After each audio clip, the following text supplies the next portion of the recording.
yourself. My name is Kristin Duquette, and I am 18 years old. I'm a freshman here at Wheaton College. It's my first semester. I have an older sister, and I'm from East Hartford, Connecticut. So far, I really like Wheaton. I really like sociology. I think I might major in that. I'm not sure. I really like the people here. It's very friendly. My favorite food is mangoes. I really like mangoes. I play the violin when I have time. I like to surf. I like to travel. I really think I might move to California after I graduate. And I've been diagnosed with a form of muscular dystrophy. It's called FSHD, and I was diagnosed when I was 9. FSHD, first off, it stands for facioscapulohumeral dystrophy, and that is the weakening of your facial muscles, your upper body, your shoulders, your upper arms, and then depending on the severity, your core, so your stomach muscles and your legs and your feet. So some of the effects would be being very hard to reach things, walking with pain sometimes, can't stand for a very long time, getting around just in general takes longer, talking, your speech might be slurred, your eyes might open up in the middle of the night, and blinking might get hard. And it's important to know that your body is always changing with muscular dystrophy. So your muscles are always getting weaker. That's the prognosis. And you fatigue very fast too. So you can't walk very far without fatiguing or having to sit down or sleep or take a nap. So sleeping is very important. And also what's very important is exercise. I swim. I started to swim when I was younger, around the age of 3. My parents wanted my sister and I to learn how to swim so we wouldn't drown at our friends' pools. And then we got into the competitive aspect of it. And around the age of 9, my shoulders would not go back because the muscles started to, in the scapular region, they started to weaken. So I would start to curve forward, and I would start to get progressively slower in the pool and fatigue. And some coaches thought I was lazy, and then others thought there was seriously something wrong too, because I would swim, I did gymnastics, I did dance, I liked to rollerblade around with my neighborhood friends, and then all of a sudden I wasn't able to do that anymore because I would just be tired, and I really thought I was lazy, but I would be in pain too. So then I was diagnosed when I was 9.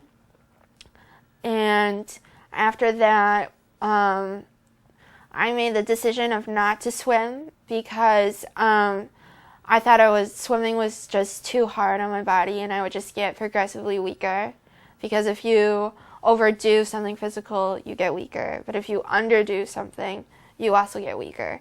So I took a 6-year break, and during that time, my body completely got progressively weaker, and the only thing I was able to do was go to school, take a 2-hour nap, and then eat dinner and go to bed. And I did that for about 2 years. And then I started to do a holistic form of physical therapy, which really helped me out. And I wasn't in pain anymore. And then I thought to myself 2 years ago, well, how about I get back into swimming? Because I wanted to be just like my friends too. And in my high school, it was roughly about 80% of the kids at my school did a sport. And my dream when I was younger, my childhood dream was to be an Olympic swimmer. So after I was diagnosed, I really thought that I was not supposed to do that whatsoever. But I'm an athletic person, so I really thought, well, if this dream is really supposed to like help me get back into swimming, and my body's getting better, and I'm not in pain anymore, and I did know how to swim mentally, I do know, so I might as well just start swimming and reteach myself how to swim. So roughly my sophomore year in high school, I got into a 10-yard pool at a local gym, and I retaught myself how to swim. So the year after, I could be on my high school swim team, junior year, with my friends. And so I told the swim coach, and she told me that I was only allowed to be on my high school swim team if I joined the Paralympics.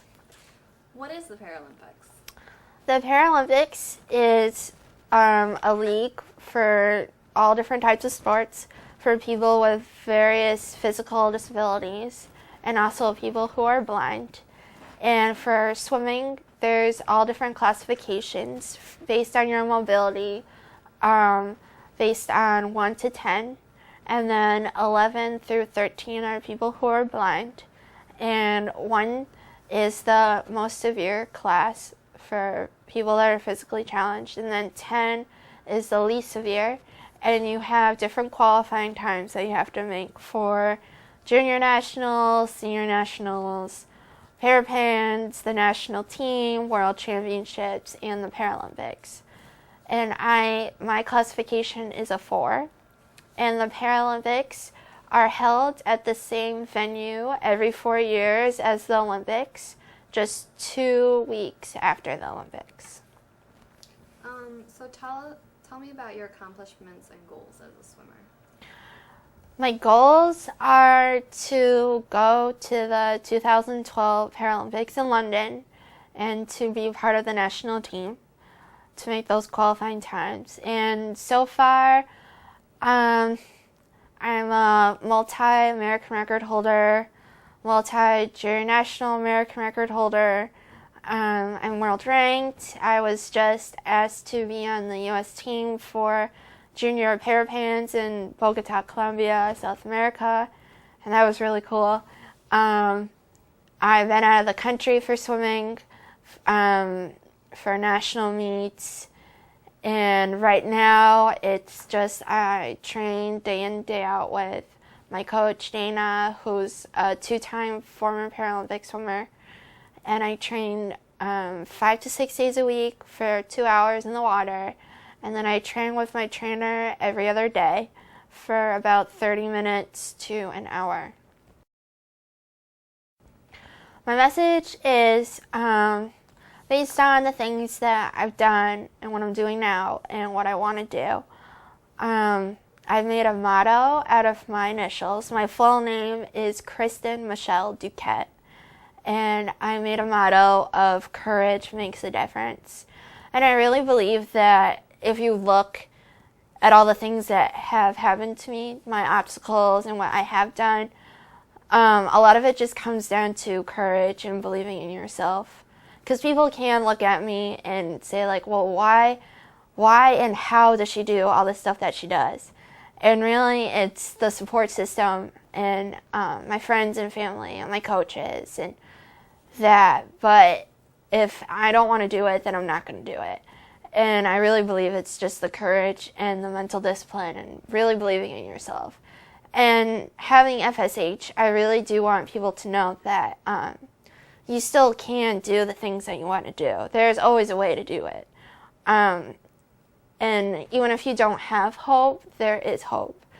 Especially for people that are in the same situation as me, because there is no cure for FSH, and there is not a treatment really out there that's really working for all people with FSH. So I think that's really important to know is the mental aspect. If you really want something, you can do it with the work and the courage and the belief in yourself.